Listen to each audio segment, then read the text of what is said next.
오늘 말씀은 우리가 다스려야 될 양심에 대해서 말씀을 좀 나누려고 합니다.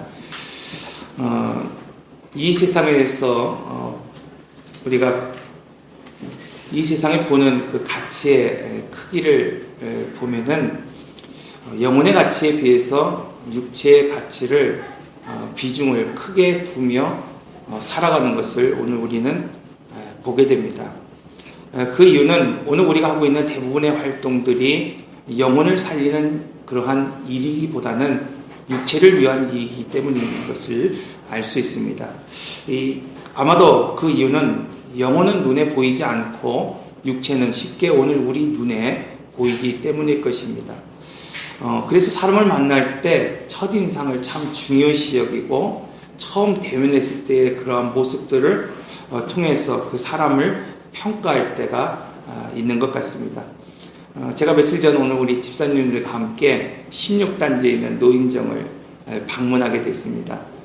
매주 목요일날 우리 집사님들과 함께 방문하면서 먹을거리를 좀 나눠드리고 같이 또 그것을 나누며 또 이렇게 보냈는데, 그날은 이제 쌀과 함께 전달해드리면서 그 목요일날마다 늘 그곳에서 뭘 하냐면 노래 교실을 합니다.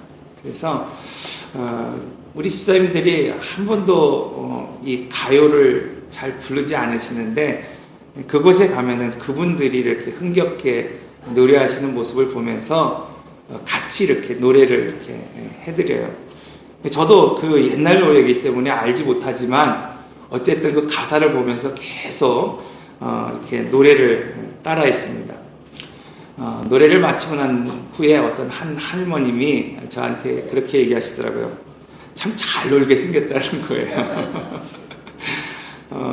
간혹 그런 이야기를 들을 때가 좀 있습니다. 술도 잘 먹을 것 같고 잘 놀 것 같대요. 왜 좀 얼굴이 시커하니까 그런 것 같습니다. 이처럼 사람들은 첫 인상을 보면서 그 사람을 평가할 때가 참 많이 있습니다. 쉽게 눈에 보이는 것이 사람을 평가하기 아마 쉽기 때문일 것입니다. 그러나 중요한 것은 사람의 가치는 육체에 보이는 이러한 것보다는 영혼의 가치에 달려있다는 사실을 우리는 알아야 합니다. 미국에 그 던컨 메듀얼이라고 하는 의사가 있었습니다. 이 사람은 어디에 관심이 있었냐면 인간의 영혼에 관심이 있었어요. 인간이 영혼이 있다고 한다면 분명히 어떠한 증거가 있을 것이라는 거예요. 그는 미국의 매사추세츠주에 있는 결핵 요양소에서 연구를 하게 됩니다. 즉 죽기 직전에 있는 사람의 몸무게와 죽은 지 30분이 지난 사람의 몸무게의 변화를 통해서 영혼이 있다고 한다면 그 사람의 몸무게가 변화가 있을 거라고 하는 가설을 통해서 연구를 진행하게 됩니다. 그리고 인간과 달리 개를 대상으로 해서 연구를 진행합니다. 많은 연구 결과를 통해서 얻은 그의 결론은 인간의 영혼이 무게가 약 21g이라고 발표를 했다고 합니다. 잘 모르겠습니다. 인간의 영혼이 21g인지는 모르겠지만 여러분, 21g을 오늘 우리가 가장 가치 있는 금으로 기준해서 평가할 때 약 75만 원 정도의 가치가 있다고 합니다. 여러분, 사실 오늘 우리 몸무게에서 21g이라고 하는 것은 있으나 없으나 별 의미가 없는 것일 수 있습니다. 그러나 중요한 것은 이 21g의 영혼의 가치는 오늘 우리에게 있어서 우리의 몸과 우리의 인생의 전체를 결정짓는 매우 중요한 역할을 하고 있다는 사실입니다. 그래서 이상목 교수라고 하는 이 서울대 교수가 차량 전복 사고로 인해서 전신 마비가 되는 그런 불운을 겪게 됩니다. 많은 사람들의 격려에 힘입어서 이 사람이 재활하고 다시 서울대 교수로서 재직하게 되면서 책을 썼는데 그 책의 제목이 0.1g의 희망이라고 하는 책입니다. 여기서 0.1g이라고 하는 것은 새 깃털의 무게를 0.1g이라고 표현하고 있어요. 제어를 하면서 0.1g의 깃털을 움직일 수 있는 그 희망이 내게 있다고 한다면 절망을 이기고 재기할 수 있다고 이 사람의 글에서 표현하고 있습니다.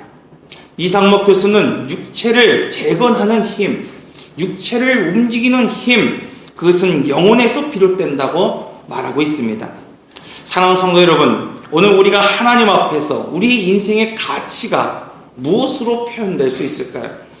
여러분, 오늘 우리가 가장 가치 있다고 여기는 금, 다이아몬드, 그런 보석보다 하나님은 우리의 깨끗한 영혼을 통해서, 깨끗한 양심을 통해서 우리를 가치 평가하고 있습니다.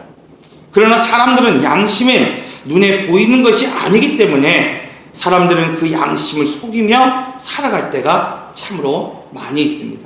그러나 오늘 우리가 알아야 될 것은 양심이 병들면 오늘 우리 육체가 병들 수밖에 없다는 사실입니다. 여러분, 오늘 우리 양심이 병들면 이 사회는 결코 건전한 사회가 될 수 없다는 사실입니다. 그러므로 하나님은 우리가 깨끗한 양심을 가지고 살아갈 수 있도록 허락하셨습니다. 그것이 바로 제사입니다. 여러분, 제사는 바로 오늘날 회개와 같습니다. 오늘날 예배와 같습니다. 여러분, 오늘 우리가 이 예배의 자리에 나오고 오늘 우리가 기도하며 회개하는 이유는 다른 데 있는 것이 아닙니다. 바로 죄사함을 얻고 죄 용서를 받을 수 있기 때문입니다. 오늘 본문을 통해서 하나님이 오늘 우리에게 제사를 드리게 하는 이유는 바로 여기에 있습니다. 오늘 우리의 양심을 다스릴 수 있는 기회를 허락하신 것입니다. 빌 하이빌스 목사님이라고 하는 분은 아무도 보는 이 없을 때 당신은 누구인가? 이런 책을 썼습니다. 여러분, 아무도 보는 이가 없을 때 그때 바로 오늘 우리가 누구인지를 알 수 있다는 것입니다. 사람들은 보는 사람들이 있을 때, 누군가 시선이 나를 주목하고 있을 때의 행동과 그렇지 않을 때의 행동이 다르다고 말하고 있습니다. 예를 들면 얼마 전 뉴스를 보니까 시청에 근무하고 있는 한 젊은이가 서바이벌 게임의 그 동호회에 가입을 하게 됩니다. 그런데 친구들과 함께 이 동호회에 가입을 해서 공기총을 사고 표적지를 향해서 이 연습을 하는데 그다지 흥미가 없는 거예요. 그래서 그 친구들과 함께 술을 마시다가 취해서 어떤 행동을 하냐면은 그 근처에 지나가는 여성들을 상대로 해서 공기총을 쏘게 됩니다. 여러분, 빨리 지나가는 그 차 안에서 공기총을 창문을 열고 쏘았는데 누가 알겠습니까? 전혀 알지 못할 것이라고 생각했습니다. 그런데 어느 날 며칠이 지나지 않아 CCTV를 통해서 그 차량이 밝혀졌습니다. 그리고 조사해 보니까 건전하게 일상을 살아가고 있는 시청에 근무하고 있는 공무원이라는 거예요. 여러분, 만약에 이 공무원이 누군가 나의 일탈된 이 행동을 보고 있다고 여겼다고 한다면 그가 그러한 행동을 할 수 있었겠습니까? 그러므로 진정한 사람의 가치는 단순히 눈에 보이는 모습이 아니라 영혼에 있습니다. 사람의 가치는 육체를 움직이는 영혼에 있는 것입니다. 하나님 앞에 오늘 우리가 은혜를 받고 복을 받는 데 있어서 가장 중요한 것은 바로 오늘 우리의 양심입니다. 여러분, 만일 오늘 우리가 살아가면서 아무도 오늘 우리를 보는 사람이 없다고 여길 때, 여러분, 오늘 우리가 양심에 거리끼는 일을 했다고 한다면 여러분, 그것으로 인하여서 기도가 막히고 축복이 막히는 것입니다. 여러분, 오늘 우리가 신앙생활하면서 기도가 막힐 때가 있어요. 은혜가 막힐 때가 있습니다. 축복의 통로가 막힌 것 같을 때가 있다는 거예요. 여러분, 그것은 오늘 우리가 작고 사소하게 여기는 그 한 가지가 바로 그 거리낌이 되기 때문이라고 말씀하고 있습니다. 성경은 오늘 우리가 전적으로 타락한 존재라고 말하고 있습니다. 인간은 전적으로 타락한 존재이고 죄 곧 내 자신이 죄이기 때문에 결코 죄를 짓지 않고서는 오늘 우리는 살아갈 수 없습니다. 그래서 로마서 3장 1절에서는 의인은 없나니 하나도 없다고 말씀하고 있습니다. 여러분, 세상에 그 누구가 이 죄 앞에서 자유로울 수 있겠습니까? 로마서 5장 12절의 말씀은 그러므로 한 사람으로 말미암아 죄가 세상에 들어오고 죄로 말미암아 사망이 들어왔다. 이와 같이 모든 사람이 죄를 지었으므로 사망이 모든 사람에게 이르렀다 말씀하고 있습니다. 이처럼 성경은 모든 사람이 죄로 인하여 그 사망에 이르렀고 이 사망에서 결코 해방받은 사람이 없다고 말씀하고 있습니다. 로마서 8장 6절의 말씀, 육신의 생각은 그 모든 것이 사망이라고 말씀하고 있습니다. 그러므로 여러분, 오늘 우리가 육신의 생각은 사망이요, 오늘 우리를 더럽게 하는 것이고 오늘 우리를 병들게 하는 것입니다. 그러므로 하나님은 오늘 우리에 대하여 죄가 하나도 없는 천사의 모습을 요구하고 계신 것이 아닙니다. 다만 하나님께서 오늘 우리에게 원하시는 것이 있다고 한다면 오늘 우리의 전심입니다. 있는 모습 그대로 정직하게 지금 이 자리에 나오기만을 기다리고 계십니다. 그러므로 오늘 본문을 통해서 우리의 양심을 다스리기 위해 오늘 우리는 첫째로 양심의 소리를 들을 수 있어야만 합니다. 오늘 본문은 이렇게 말합니다. 누구든지 증인이 되어 맹세시키는 소리를 듣고도 그 본 일이나 아는 일을 진술하지 아니하면 죄가 있나니 그 허물이 그에게로 돌아갈 것이다. 여러분, 사람에게는 두 가지의 소리를 들을 수 있다고 합니다. 하나는 인정의 소리이고 하나는 양심의 소리입니다. 인정의 소리는 양심을 죽이는 소리입니다. 인정을 가지고 자신의 죄를 속이고 감추는 사람은 결국 그 양심이 병들 수밖에 없기 때문입니다. 그러므로 성경은 오늘 우리의 죄에 대하여 인정을 베풀지 말고 그 죄를 회개하고 씻음을 받으라고 말씀하고 있습니다. 하나님께서는 하나님의 백성들이 굳이 어떠한 하나님의 말씀을 지금 굳이 어기거나 적극적으로 어떤 사람에게 오늘 우리가 피해를 주지 아니하였을지라도 오늘 우리가 말하지 아니함으로 말미암아 어떤 공동체에 피해를 주고 있다면 이것이 바로 양심의 죄에 속한다고 말하고 있습니다. 최근 요미우리 신문 26일자의 보도를 보니까 최근 미국 정부가 아베 신조 일본 총리가 올해 여름에 이제 발표할 전후 70주년 담화에 관련해서 무라야마 담화를 계승하라고 요청하고 있습니다. 3.1절을 맞으면서 다시 한번 이러한 이야기들을 한번 생각해 보게 됩니다. 여러분, 왜 미국은 이 일본에 대해서 이 양심의 소리에 대해서 다시 번복하지 말라고 요구하고 있는 것일까요? 1924년 9월 1일 11시 58분 리터 규모 8.4 일본의 대지진이 일어났습니다. 그때에 약 14만 명이 사망하고 3만 7천 명이 실종됐다고 합니다. 이때에 일본을 도운 나라가 누구냐? 미국입니다.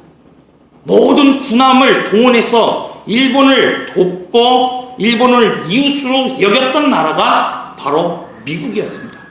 그럼에도 불구하고 1941년 12월 1일 주일 아침 미국의 진주만을 공습하게 됐습니다. 미국은 아직도 이 일을 기억하고 있습니다. 은혜를 저버린 일본. 이것을 자꾸 왜곡하려고 하는 이 일본의 일침을 가하고 있습니다. 제가 과연 무라야마 담화가 무슨 내용인가 너무나 궁금해서 영상을 준비했습니다. 우리나라는, 일본은 멀지 않은 과거 한식이 국가 정책을 그르치고 전쟁의 길로 나아가 국민의 존망의 위기에 빠뜨렸으며 식민지 지배와 침략으로 많은 나라들, 특히 아시아 제국의 여러분들에게 막대한 손해와 고통을 주었습니다. 저는 미래에 잘못이 없도록 하기 위하여 의심할 여지도 없는 이와 같은 역사의 사실을 겸허하게 받아들이고 여기서 다시 한번 통절한 반성의 뜻을 표하며 진심으로 사죄의 마음을 표명합니다. 또 이 역사로 인한 내외의 모든 희생자 여러분에게 깊은 애도의 뜻을 바칩니다. 사랑하는 성도 여러분, 이것이 양심의 소리입니다. 오늘 우리 삶 속에도 잘못한 일이 있고 또 잘못을 바라볼 때가 있습니다. 그때 믿음의 사람은 이것을 자신의 잘못으로 여기고 양심의 소리를 내라고 본문은 오늘 우리에게 말씀하고 있는 것입니다. 둘째로 오늘 우리의 양심을 다스리기 위해서 부정한 것을 멀리해야 한다고 말씀하고 있습니다. 누구든지 부정한 들짐승의 시체나 부정한 가축의 사체나 부정한 곤충의 사체를 무릇 부정한 것을 만지며 부지중에라도 그 몸을 더러워져 허물이 있을 것이라고 말하고 있습니다. 여기서 말하는 부정한 것을 오늘 우리가 만진다고 해서 여러분 오늘 우리 양심까지 더럽혀지겠습니까? 그럼에도 불구하고 하나님이 부지중에 부정한 것을 만졌을 때 속죄제를 드리라고 말씀하신 이유가 있습니다. 이것은 하나님이 이것을 바로 신앙적인 부정으로 보셨다는 것입니다. 여러분 오늘 우리가 사는 이 세상을 믿지 않는 사람들과 함께 공존하는 세상입니다. 그래서 오늘 우리가 쉽게 TV나 인터넷을 통해서 부지중에 선전적인 광고를 보고 또 들을 때가 있습니다. 그런데 이러한 것들이 오늘 우리도 모르는 사이에 아주 나쁜 신앙에 영향을 미친다고 말하고 있는 것입니다. 그래서 어느 때는 우리가 듣지 않을 때 혹은 보지 않을 때 오히려 힐링한 때도 있습니다. 제가 아는 분이 경기도 여주에 있는 이포 캠핑장에 가서 캠핑을 한 적이 있습니다. 캠핑이 궁금하더라고요. 요즘 캠핑이 대세인데 캠핑을 어떻게 하는지 궁금해서 저희 집사람하고 밤에 한번 간 적이 있습니다. 근데 사실 별 볼 게 없어요. 공터에 가로등도 없고 컴컴해서 밖은 보이지 않고 차는 다니지 않아서 적막 가운데 있는데 그저 오손도손 앉아서 모닥불을 피워놓고 붉게 타오르는 그 불 아래 이야기한 게 전부입니다. 그런데 이상한 것은 저와 집사람이 그곳에서 평화를 얻고 쉼을 얻고 돌아왔다는 것입니다. 이처럼 세상의 미디어는 나도 모르는 사이에 나의 영혼을 병들게 하고 나의 삶에 나쁜 영향을 줄 때가 있습니다. 비록 오늘 우리가 원해서 보거나 듣는 것이 아닐지라도 오늘 우리가 그것에 접촉되면 우리의 영혼이 더러워지고 병들 수밖에 없습니다.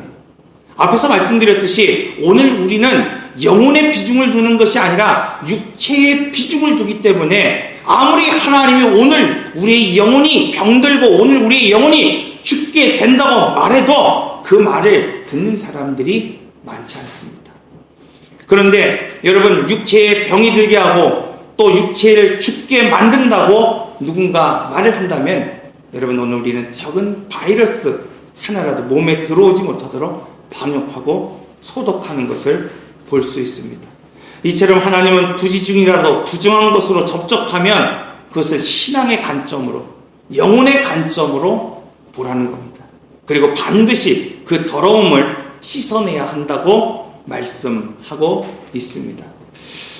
셋째로 부정한 사람을 오늘 본문은 멀리해야 한다 말씀하고 있습니다. 만일 부자 중에 어떤 사람이 부정에 닿았는데 그 사람의 부정이 어떠한 부정이든지 그것을 깨달았을 때에는 허물이 있을 것이요. 여러분 부정한 사체를 오늘 우리가 만진다고 하는 것 그것을 구별한다는 것은 눈으로 보이는 것이기 때문에 쉬울 수 있습니다. 그러나 여러분 본인이 부정하다고 말하지 않는 이상은 그 사람이 부정한 사람인지 아는 것은 결코 쉬운 일이 아닙니다. 그럼에도 본문은 그것을 깨달았을 때에 속죄제를 드려야 한다고 오늘 우리에게 말씀하고 있습니다. 사실 우리가 별것 아닌 것, 사소한 것이라고 생각되어지는 것, 그것을 하나님 앞에 내어놓으라고 하면 귀찮을 때가 있습니다. 그러나 오늘 우리가 알아야 될 것은 작은 것 하나가 오늘 우리를 병들게 한다는 것입니다. 그것이 걸림돌이 되고 그것이 큰 댐을 무너뜨리게 된다고 말씀하고 있습니다. 그러므로 오늘 우리가 하나님의 은혜를 받는 데 있어서 중요한 것은 바로 이러한 사소한 것들입니다. 하나님 보시기에 별것 아닌 것, 오늘 우리가 보기에 별것 아니라고 여기는 것, 그것이 걸림돌이 될 때에 오늘 우리의 부흥을 맞고 오늘 우리의 축복을 맞게 됩니다. 그러므로 성경은 오늘 우리에게 아무 것이나 만지지 말고 아무 것이나 이야기하지 말라고 말씀하고 있는 것입니다. 제가 예전에 섬기던 교회에 한 집사님이 어느 날부터 구역 예배를 잘 다니다가 구역 예배를 나오지 않는 거예요. 이상하잖아요. 그래서 몇 주를 지나다가 그분을 이제 찾아가서 기다렸다가 만났어요. 그래서 여러 가지 이야기를 나누는 가운데에 이분이 어떤 이웃집에 이사온 세댁을 전도하고 있다는 거예요. 그래서 자세히 이야기를 들어보니까 내용인식은 이겁니다. 옆집에 이사 오신 한 세댁이 이분을 찾아와서 인사를 나누면서 하는 말이 뭐냐면 내가 신앙생활하고 싶다는 거예요. 여러분 얼마나 감사합니까?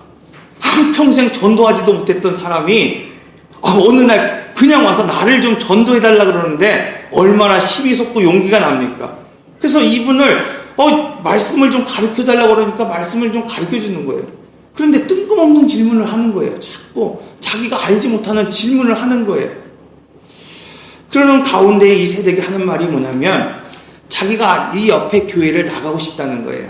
옆에 교회를 나가고 싶은데 자기가 아직 믿음이 약해서 혼자 나가기가 두려우니까 집사님이 나와 함께 좀 며칠만 가주면 내가 힘을 얻어서 신앙생활할 수 있겠다. 이 이야기를 듣고 이분이 정말 의로운 마음으로 힘을 가지고 그 옆집 세댁을 쫓아서 같이 가서 예배를 드리고 신앙 공부를 했다 그럽니다. 나중에 보니까 그것이 신천지입니다. 제가 가서 아무리 이 얘기를 해도 그분이 믿으려 하지 않아요. 결국은 그분들을 가르치고 있다고 하는 신학교 교수의 이름과 사진을 본 대학에서 이렇게 보여주니까 이름하고 얼굴하고 틀린 거예요. 그제서야 믿게 됩니다. 여러분, 전도를 열심히 하겠다고 하는 사명감도 좋지만 사람을 잘 알고 만나야 합니다. 그렇지 않으면 나의 영혼이 병들고 죽을 수밖에 없기 때문입니다. 공무원들이 다른 사람들과 식사를 나누는 것조차 신경을 쓰며 거부하는 이유는 거기에 있는 거예요. 잘못 사람을 만나면 자기의 신세가 망칠 수 있기 때문입니다. 이처럼 우리의 양심은 여러 가지 이유로 병들거나 더러워지게 됩니다. 그러므로 여러분 오늘 우리가 가꾸지 않으면 버려두고 방치한다고 한다면 오늘 우리의 영혼은 쉽게 병들고 망가지게 될 수밖에 없습니다. 하지만 오늘 우리가 하나님 앞에 나와 나의 죄를 자복하면 우리의 양심을 깨끗하게 하겠다고 말씀하고 있습니다.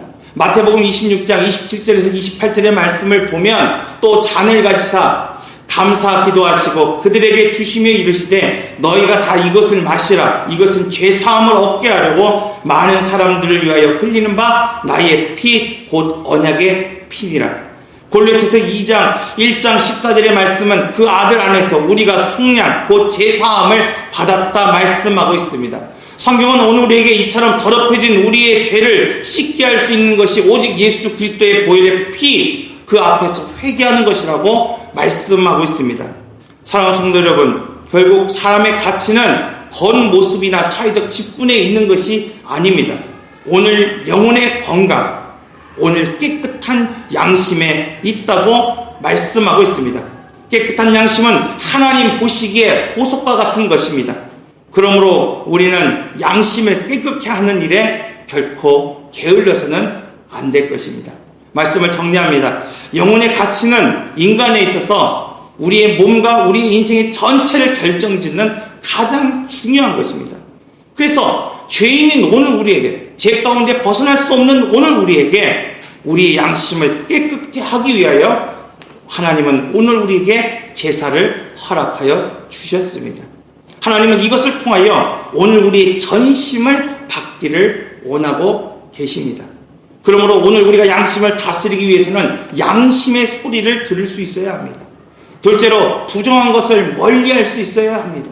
셋째로 오늘 부정한 사람을 멀리해야 한다고 말씀하고 있습니다. 그렇지 않으면, 그것을 방치하면 오늘 우리의 영혼은 병들고 죽게 되기 때문입니다. 그러므로 여러분, 인간의 가치는 겉모습에서 나타나는 것이 아니라 바로 영혼에 나타납니다. 오늘 우리 영혼이 건강한 사람이 건강한 사람이고, 우리 양심이 깨끗한 사람이 하나님 보기에 가치 있는 사람입니다.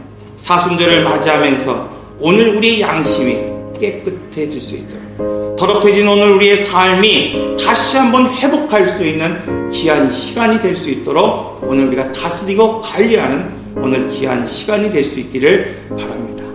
우리 다 같이 기도하겠습니다. 인내하신 구세주여, 내 말 들으사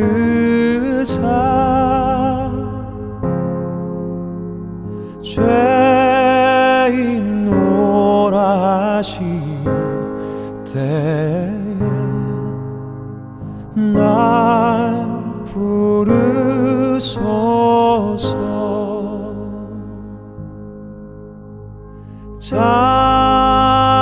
자비하신 보좌 앞에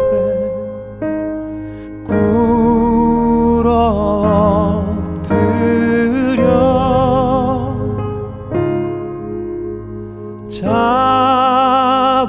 자복하고 회개하니 믿음 주소서.